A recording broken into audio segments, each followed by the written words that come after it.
he does such a great job in just one scene of delivering the most important lines and leaving you with like a, uh-oh, this isn't going to go well impression. It's not very often where I point out a movie poster.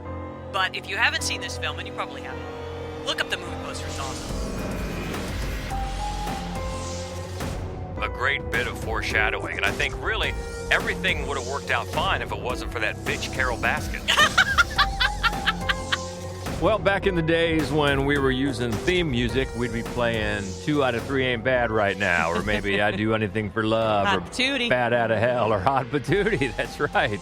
Welcome. This is the Fright Club podcast, and she is Hope Madden. He's George Wolf. And we are from madwolf.com, and this is our Fright Club salute to the horror roles, the best horror roles of Meat Loaf. Of course, passed away here recently. We've just had a string of these entertainment deaths here in the last few weeks. And, Meat Loaf came as somewhat of a surprise. I think if you paid a lot of attention, he hasn't been in the best of health over the last few years.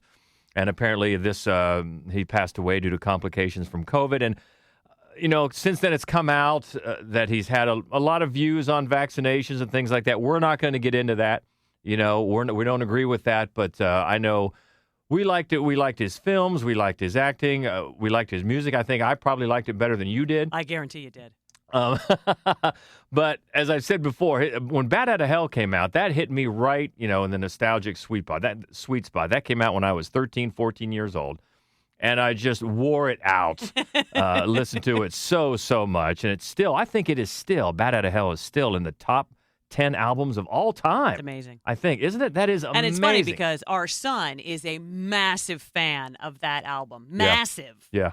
Well, the funny thing was, then especially, and now still, when it came out, it didn't sound like anything else. Oh, no, not at all. The way Jim Steinman wrote songs and the way Meat Loaf performed them in such a dramatic way, they were a perfect combination. And interestingly enough, when Jim Steinman died, which was just here recently as well, just a few months ago, Meat Loaf did an interview with Rolling Stone. And I read it, and he seemed so sad, just broken up over Jim Steinman passing away. And then just a couple of weeks after that, we got to meet Meat Loaf's daughter, we did, Amanda, a day at a film festival in Cleveland. Yes. She was there as a special guest. We had no idea she was going to be there. Next thing you know, we're talking to Meat Loaf's daughter. And I almost said something. I was afraid to bring it up, but I almost said, I just read this interview with your dad, and God, he just seems so sad about it. Yeah. But anyway, sad to hear that he passed away. And we just got to thinking, because we didn't have a topic yet for the next Fright Club, because we've been going back and forth. We've been trying to get the Fright Club live scheduled, and that's been tough with the movies. So anyway, we've kind of gone back and forth on subjects, but then we thought, well, Meat Loaf, not only an iconic rock star, but also a very accomplished actor. Yes. And he did plenty of horror roles. So let's talk about that. That's what we're going to do. And welcome to it. And before we talk about that, let's talk about last time. Speaking of Fright Club Live, we were in front of a great crowd at Gateway Film Center in Columbus, Ohio, as we talked about addiction horror. And we watched The Addiction live on screen. And that was cool because what did we have? Maybe one person in the crowd who had seen it? Yeah, which surprised me because Abel Ferrara, for the filmmakers that we choose, he's kind of a well-known guy, especially among horror fans. I'm sure a lot of people have seen Driller Killer and certainly, a lot of his movies, to be honest with you. So I was a little surprised. Bad Lieutenant. Bad Lieutenant. I think only one person had seen it. Yeah. Ms. 45. He's done a lot that they might have seen. And I was surprised because this of his films has a pretty big cast, big-time cast. Yeah. I have never seen it on a big screen before, and it is stunningly filmed in black and white. And New York City looks so gorgeous. Well, as somebody, I think it was Brandon, pointed out, rightly so, New York City. Oh, no, it was Richard. Mm-hmm. New York City is a character in this movie. No question. Yeah, very much so. And and the crowd loved it, I think. I think so too, and I was, I was a little nervous because it's very talky and philosophical, as Ferrara's later work tends to be. But it's bloody. It delivers the blood. The performances are great. The cast is great, and there's an extended cameo, let's say, from Christopher Walken that is just peculiar and amazing. Yeah, so that was cool, and now we do finally have. In fact, just in the last couple of days, we've got finally the movie that we're going to have next for the next Fright Club Live, which is going to be Wednesday, February the 9th, back at Gateway Film Center. What we got? A 35-millimeter print of Dead Snow. Nice. I Perfect. am so excited. Perfect for the winter months if you're surrounded as we are right now with cold and snow. What better way than to get back in it? That's and right. Some Nazi zombies and some blood. Red blood on the snow always looks great. Yeah, it does. Right? It looks so good in this movie. And this is a good one. So that's what we're going to talk about, Nazi zombies? That is going to be our topic. All right. So that's good. If you're in the area, anywhere close around Columbus, we'd love to see you. Again, that's February the 9th. We're always the second Wednesday of the month for Fright Club Live. And this past week or so, we had a very big landmark event in our lives because we found ourselves for the first time in a long time years, with literally a slow movie week. Yeah. There just wasn't a lot for us to watch, which is hardly the case. And we were looking around and we thought, you know what, this might be the time we can binge watch a show.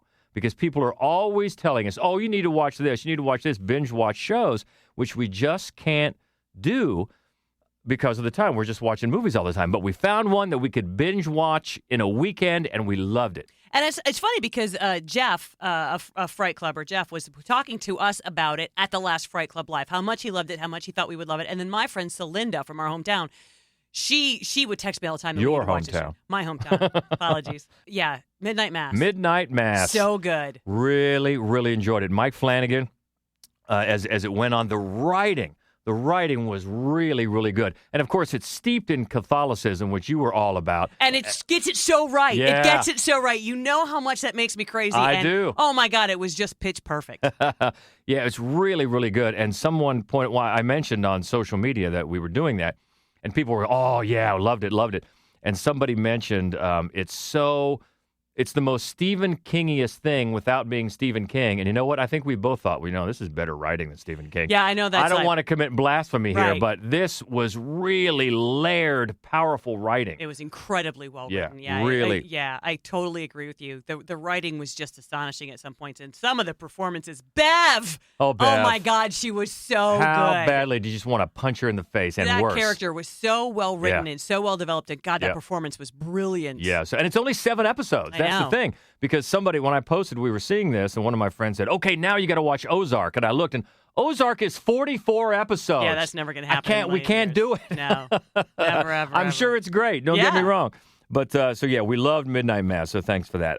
Okay, so we're talking about Meat Loaf, the horror films, the best horror films of Meat Loaf. Meat Loaf, born with the name, and this was kind of funny. This came up since he passed away. I was interested in seeing this because I didn't know. He was born with the name Marvin Lee Aday. Which you did know. I did know that.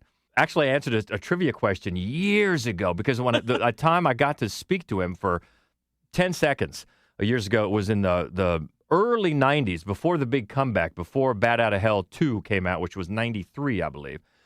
There was a mall, used to be a mall here in Columbus, Ohio, and they had this knockoff bar that was trying to be like a low-rent Hard Rock Cafe. It was called the Metropolitan Music Cafe. They tried to do the same theme. So when famous artists came to town, they would try to have them come, and they would do like a handprint in the cement sort of thing. Anyway, so Meat Loaf was there, and I happened to be there that night, and I got to say something for like 10 seconds. But anyway, so they had Meat Loaf trivia, and I knew that anyway. So yeah, born with the name Marvin Lee Aday, but then years later, he started using the name Michael Lee Aday. Okay, I wasn't able to find out why, but whatever. And then if you look at some of the credits, over the years, he went by Meat Loaf Aday, sometimes ML Aday in some of his roles. And other times, he, in fact, at least one of them we're going to talk about now, he wasn't credited at all. But, for some more small part or whatever. But for our purposes, Meat Loaf is who we're talking about, which, by the way, the name, I saw an interview in his own words. He says he got that name early on. When he played football, it was either high school or junior high football. When he was a kid, big kid, obviously, he stepped on the coach's foot with his cleats on, and his coach yelled at him and said, "Would you get off my foot, you big hunk of meatloaf?" So that was right from his mouth in an interview that I watched online. So that's how he got the name Meat Loaf. But right away, when you're thinking about Meat Loaf and acting, I think the first role that has to come, one of the ones we're going to talk about, but the other one, which I thought at the time he could have gotten and would have deserved an Oscar nomination, and that is Fight Club. It was amazing. He's great.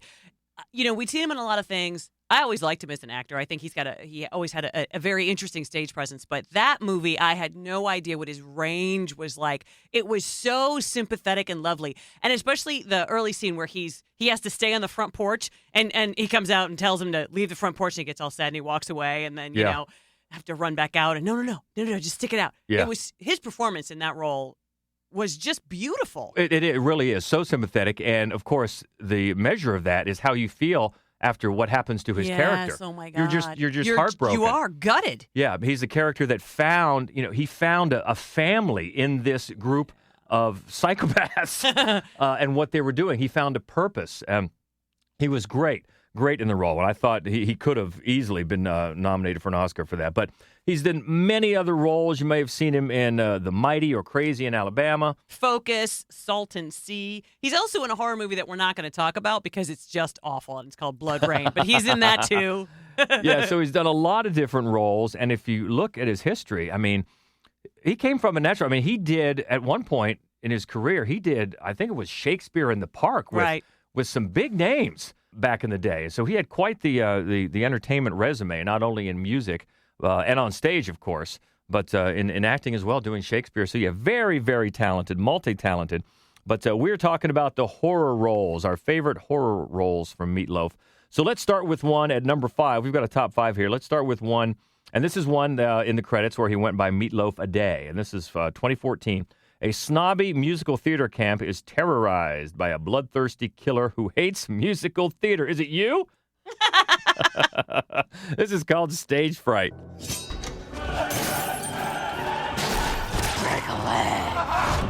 There has been an accident. Maybe there's somebody out there that really doesn't want him to put on this play. Cam, do you think this is connected to your mom?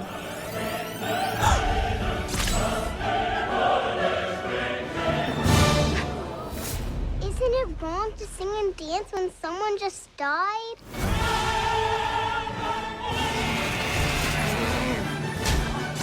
Camilla, where are you? There's a killer in the theater!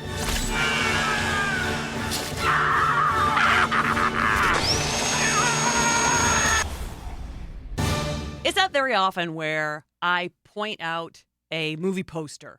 But if you haven't seen this film, and you probably haven't, look up the movie poster. It's awesome. It's a great movie poster. It's a great throwback, like late 70s, early 80s movie poster. It's really good. The film itself is hit or miss. It's like if you took that hot, wet American summer, right, and any camp slasher and threw in a little kabuki, and then there you go. Yeah, and it's got a lot of references, a lot of callbacks to slasher movies, including Friday the 13th. They're at camp. That's the location.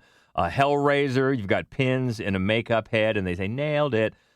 Carrie, there's a bucket of blood. Halloween. I mean, so it's got some love for the genre for sure, but it does have that wet, hot American summer type of wink, wink, and a bit of kabuki. That's interesting. I didn't think of that before, but now I see it. And it's interesting that way. And also, one thing in this movie that some people don't like in these movies, but I appreciate it. Cast did all their singing live. Mm-hmm. Some people aren't fans of that. I think it's pretty ambitious, and it's more of the experience that you'd have if you were there. Sort of mixing the feel of live theater and a movie. I don't have a problem with it. I kind of like it when they do it, but they do it here. I do like that about it, actually. And Meat Loaf plays the guy who runs the camp and is a bad dude. He's a bad dude, and he's just trying to, squirrel away as much money as possible. And then you have all of the youngsters, the teens. In the middle of it all, you have kind of a little bit of like maybe a Phantom of the Opera kind of a storyline. The end result is too much of a mishmash. And there are a lot of places where you think that under different circumstances, this might have been a comedy, but it is not a comedy. Right. It feels like it maybe was supposed to be. It's definitely done straight faced. Yeah. But there's something about the way it's constructed and the way it works in all of the nods that you think, I wonder if the writer thought this was a comedy. Minnie Driver is also a very familiar face that you will see in this movie. And Meat Loaf's character, I mean, it feeds right into his sense of the dramatic. Yes. Anything on stage, it's a perfect sort of a vehicle for that. But I think that's a good point where it might have been a comedy at one point, but it's fun. It is fun, actually. It is, especially if you like, if you're going to recognize all these references to other famous horror movies that you probably will. If you haven't seen it, look it up. That is from 2014, Meat Loaf a Day in Stage Fright, number 5 on our Meat Loaf list. Moving up to number 4. This is one that he's not in very long, but it's a memorable movie for a few reasons. This is from 2010.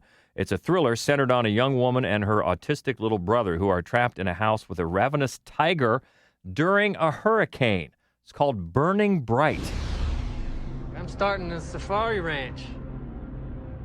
I need a scary animal. That's what the tourists pay to see. This cat, he's not scary. He's evil. Please, God, let there be a way out of this.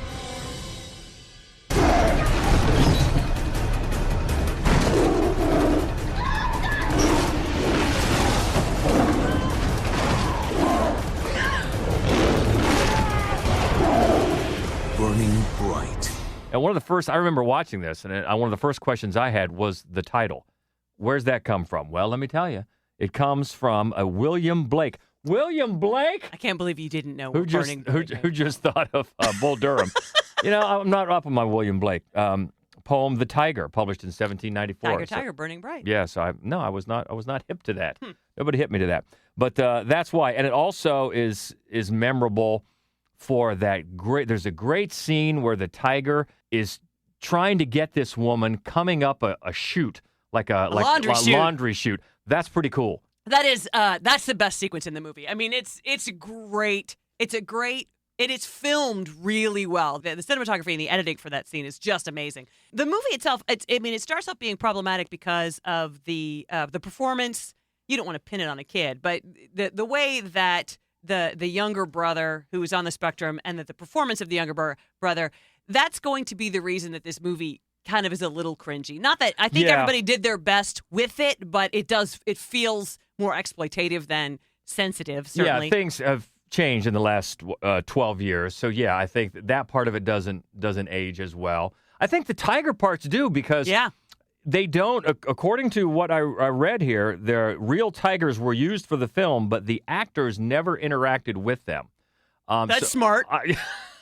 They're tigers. But I think the editing and the filming and the shot selection, it looks like they are interacting. I agree with you. And the supporting performances in this movie are very solid. So one of them is Garrett Dillahunt, who's always good. Mm-hmm. And he's the evil stepfather. Yeah. And, I mean, he does a good job of being that, like, weaselly, probably not super bright. He was great. And then Meat Loaf plays... It is one scene, but first of all, it's the theme of the movie. Like, he delivers the news, and he's just got such a presence. He has the tiger, so he delivers the tiger to the mean stepdad, and the Garrett Dillahunt's character is explaining in this sort of, Tiger King kind of a way that he wants to start an attraction and he needs a scary cat, and Meat Loaf was the one who says, this is not a scary cat. This cat is evil. So it just sets up where the movie is going to go, and he does such a great job in just one scene of delivering the most important lines and leaving you with like a, this isn't going to go well impression. A great bit of foreshadowing. And I think really everything would have worked out fine if it wasn't for that bitch Carol Baskin. Sorry. But it's the one scene with Meat Loaf, but you're right. He has a presence like he always does. And not just and I'm not talking about a physical presence. He just had that dramatic presence about him that commanded attention. And it is a very important scene. And you're right, a very important line. Because, this is not to be, the tiger is not to be messed with. And once they get inside there, and of course the family has to stay alive, especially for the laundry chute scene. Oh, my God. Definitely worth checking out from 2010. That is Burning Bright, number 4 on our list of Meat Loaf horror. So let's take, these next two actually are a little bit of a detour from the big screen, but that's okay because we make the rules and we can break them if we want. This is number 3. This is an episode of Masters of Horror from 2006. It's a sleazy, desperate fur trader haunting a local strip club and getting his hands on some priceless raccoon furs, which might be more than just priceless. They might be cursed. This was called Pelts. By this time next week, Lou, we're gonna have one of the world's most extraordinary fur coats. It's gonna make me a very rich man. And you'd like that, wouldn't you, Shannon?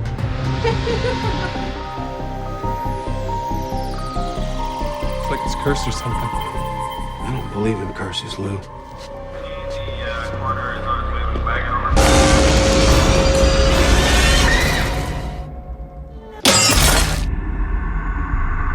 I miss the Masters of Horror. Yeah. That was a series I very much enjoyed where they had just, every week a different master, a different great horror director brought you another. And look who it is here. Right. It's Dario Argento, who did two, actually. He did 2 Masters of Horror episodes. And this is a fascinating one. It's sometimes, for me, the sort of short episodic style of horror doesn't always work. It feels too much like a joke, like an in-joke. Mm-hmm. But this one, that's not the case in this one. Yeah, and this was, Mick Garris gets a writing credit here. Now, is that because he was a creator of the series? Did he get writing credits on everything? I don't think he did. No, Okay. I think he actually worked on this script. Well, he has a writing credit here. And according to Mick Garris, all the directors involved in Masters of Horror, they were given free reign as to what stories they could tell and however they wanted to tell them. But then Showtime came on board and they tweaked those rules a little bit, and they had to promise no full frontal male nudity. Can't have that. And there could be no violence committed on a child by another child. Violence by adults on children or children on adults was fine. That was How part of the weird. rules. And you mentioned Dario Argento. One of the things that makes this, at least for me, and you're more of a connoisseur, so you can tell me if I'm wrong, but this one has definite social consciousness overtones. I mean, there's a message here, which a lot of his stuff didn't do. No, you're exactly right. It was and also, fans of Argento, this is clearly in no way a giallo. Not in any way. Nor was his other Master of Horror, Jennifer. It's a very different path that he took, and it is socially aware in a way that I've not seen that in anything else he's ever done, not since and not before. Because Meat Loaf plays a fur trapper, and in all of the death scenes in this film are specifically the people die. If they don't tell you this, they don't point it out to you. They're grisly, they're awful, you're horrified by them. But every single one of the death scenes is a way that furriers kill the animal that they're going to skin. Exactly. And it's startling. Mm-hmm. Yeah, so it's clearly meant to wake you up to this issue, which things that you may not have been aware of. And not only Meat Loaf, not only in the cast, John Saxon. Of course. And if you just stumbled upon this and you're like, is that John Saxon? Yes. But yeah, Grizzly is right, because once the people are involved in these pelts, they're like cursed. They're driven to commit these acts. Yeah. Usually against themselves. Yeah. Every time somebody puts on, so he comes across these just beautiful raccoon pelts, and so he brings them to a seamstress who turns them into a coat, and then I guess we don't want to give it up. She does horrible things to herself. Yeah. Everybody, after they've had the coat in their possession at all, they do horrible things to themselves. Yeah, and Meat Loaf's character very much wants a relationship, shall we say, with this stripper. And it isn't until he gets his hands on a beautiful coat that he's able to achieve that with the temptation by, maybe I'll give you this coat, but I've got other people that want it. So that's when she finally gives in. Yeah, the whole movie is it leaves a bad taste in your mouth. But it's unseemly. No, it's meant to be. It is meant to be. It's creepy and unseemly. It definitely is. Definitely is. And that is a Masters of Horror episode from 2006 called Pelts. And all these episodes are what? About 30 minutes? Oh, yeah. They're short. Yeah. But actually, go watch all of them. Yeah. Takashi Miike has my favorite. Oh, but yeah. So many of these are just brilliant. Yeah. And this one's from, again, 2006 Pelts, Masters of Horror number 3. So moving up to number 2, another sort of anthology series, very famous, Tales from the Crypt. This is an episode, 1992, where married couple Fred and Irma's restaurant has seen better days, but things change once a stranger walks in with a rather unique steak recipe. This one's called What's Cooking? Mr. Chumley, business is picking up. I mean, if you could just find it in your heart to give me a little more time. Can I get you something to eat? No. The only thing that I want from you is my money. Well, I could write you a check, but You ain't got it, right? No, sir. Then I'm gonna be back tomorrow with an eviction notice and a new set of locks. One other tiny little thing. You're one lousy cook.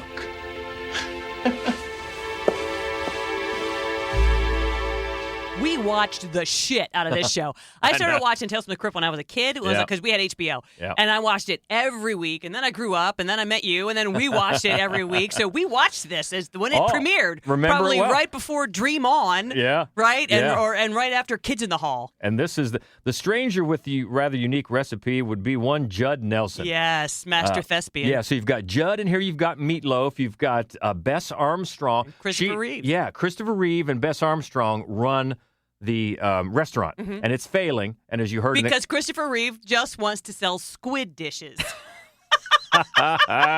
So as you heard in the clip, Meat Loaf comes wanting his rent money, and he's going to foreclose and shut it down. But yeah, Judd has a special recipe, and you can guess what that is. And it's the squid. He's got the squid, and more squid cookbook. And if you look on it, it talks about squid on a stick. Is on there for squid and grapefruit sauce. So definitely, as most of Tales from the Crypts did, it had an undercurrent of humor. Oh, absolutely. Oh, yeah, for sure. It's the black, macabre humor. Yeah, in fact, they do that old trick where they have a neon sign, but some of the letters are burned out, and it spells enemas instead of Fred and Irma. So, and also, we didn't even mention Art LaFleur, who just passed away as well. Great character actor. You would know his face in a second if you don't know his name. Art LaFleur is in this today, in this as well as a cop who he develops a taste for this this new recipe. So it's another good episode.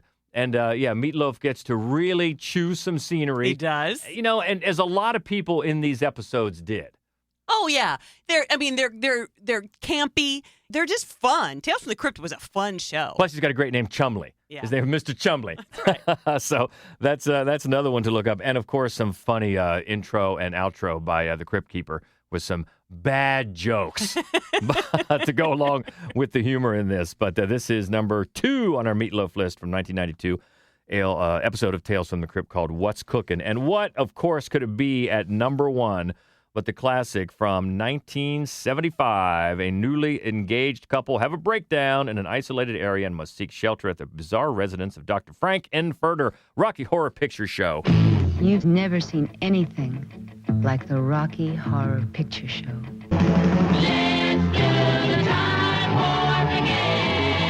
The Rocky Horror Picture Show is wonderfully weird. They're probably foreigners with ways different than our own. It's fabulously freaky. It's a trip to transsexual Transylvania. I'm just a sweet transvestite. The Rocky Horror Picture Show. Great Scott! So give yourself over to absolute pleasure. See the Rocky Horror Picture Show. So this is one that always gets us talking. You've seen me before we got together. You saw Meat Loaf many times. I saw Meat Loaf many times. We saw him once together, maybe. Yes. Maybe. Did we ever any of us see him do whatever happened to Saturday Night, or now called Hot Patootie, live? No, which I never understood. When I saw him before I met you, it was because here's the reason. There was a bar about 45 miles from my hometown, and he would play there once a year. And if you had tickets, which were inexpensive, they were like $7. You didn't get carded. You could just come in with a ticket. Sure. So my whole high school, we would just go once a year, 40 minutes outside town and watch Meat Loaf and just get obliterated because we're from Tiffin and there wasn't much else to do. Because that was in the years in between the Bat Out of Hells, and so he wasn't, filling the seats of the big arenas like he did before. Well, I think my point is I did not give a shit who was playing there. And it happened that it was always Meat Loaf. So I saw Meat Loaf at least 3 times before I met you, which is crazy. And the first thing I thought of the first time I saw him was, there's only one song I wanted to hear him sing, and he didn't sing it. Oh, you're killing me. So then we got together in 1990, and then 1993 he had that big comeback, and we went to see him at one of the outdoor amphitheaters here, and that place was packed. And, I think Cheap Trick, of course, opened for him. Because they opened for everyone. Everyone. Yeah, and so the point is, we don't remember him doing it in concert, at least when we were there. I've heard that he did, but we always wondered whether that was some sort of legal thing or whatever. But anyway, the point is that's his big number. in the Rocky Horror Picture Show, and it's very memorable. And one of his early parts, we talked about him doing Shakespeare in the Park and things like that early on before starting. He was in the original L.A. company of the Rocky Horror Picture Show on stage. And not only did he play Eddie, he also played Dr. Scott, and I guess from what I read, he was very disappointed that he didn't get to do both roles in the movie. Oh, well, that's too bad. But, you can see people so much more clearly on a movie screen than you can on a stage. Yeah, and of course that you could almost say that there are many memorable moments in that movie, obviously, but you could kind of divide it into before Eddie and after Eddie, because when he comes in on that motorcycle and does that, that show-stopping number, and then just things take a different turn. I guess it's a real catalyst moment in the movie. It is. And one of the things that we've talked about many times that I am not a big Meat Loaf fan in terms of the songs, but he had a hell of a voice. Oh. And I listened to that soundtrack relentlessly through my whole childhood and into my adulthood. I still listen to it when I clean the house. I love every minute of it, and you can hear his voice on every song. You can. Even if that character was nowhere near that, he's got such a strong voice, and especially it's all over that soundtrack. Especially on Time Warp. I mean, you hear it back there, you can hear him clear as day because he had such a strong voice. And it was a great character, He was just, it was. And then of course, the callbacks when you see it, and the great moment when everybody gets to shout Meat Loaf again. Yeah. Which, you know what? You could shout during that Tales from the Crypt episode if you wanted to. Yeah, and apparently the big reveal in the dining room table, I think only Meat Loaf and Tim Curry and maybe Richard O'Brien knew he was going to be under there. They wanted to get real horrified reactions of the cast. So the word is they tried to keep that secret. So I could see you being quite surprised. Yeah. If you didn't know. It's fun though. And you know what? I do love the idea of Frankenfurter and Eddie as a couple. Mm-hmm. I think the first time I saw it, I have loved Frankenfurter from the first moment. I just thought he was the coolest thing. I mean, when I was a kid, I'd be like very disappointed that he was ever interested in Eddie. But then as I got older, I like the idea. It's a mismatch that I can get behind. Well, and one of the cool things is when you've seen it so many times, next time you watch that clip, don't watch Meat Loaf. Watch Tim Curry. His face and the looks that he gives Meat Loaf during the different lines is priceless. It's just one of the great things about Tim Curry's performance. I promise you that he's the one I watch anyway, but I'm sure you weren't talking to me. No, but you got it, man. Meat Loaf kills it. He does. He really absolutely does. And actually, Meat Loaf makes a contribution to the cast of Rocky Horror, has collectively won the coveted EGOT, Emmy, Grammy, Oscar, and a Tony, because Tim Curry won a Daytime Emmy for Peter Pan and the Pirates. Susan Sarandon won an Oscar, of course, for Dead Man Walking. Barry Bostwick won a Tony for The Robber Bridegroom. And Meat Loaf won a Grammy for I'd Do Anything for Love, but I Won't Do That. Did he only win one? Yeah. Really? Yeah. Wow. Yeah. I know. You would have thought in 1977 he would have won Best New Artist. You would have thought so. For Bad at Hell. I mean, my God, what a debut that was. But you know what, though? They had so many weird rules for what constitutes a Best New Artist back then. He might not have been eligible because he was on the soundtrack to Rocky Horror. I don't know. Well, I mean, I don't remember that far back, but it just seemed like that album was, it just seems to me, it was like the biggest album of my childhood. I guess I assumed that it had swept the Grammys that year because it seems to me nobody played anything else, but I don't know. I don't know. So number one, of course, on our list of Meat Loaf Horror, that is the Rocky Horror Picture Show, the classic. And boy, this has been fun. I mean, it's as much fun as you can have with somebody passing away. But just, it's not, I guess the better word is celebration. Celebrate their career. Yes. Celebrate I know in the comfort of my truck, or my car now they had to get rid of my truck because somebody hit it.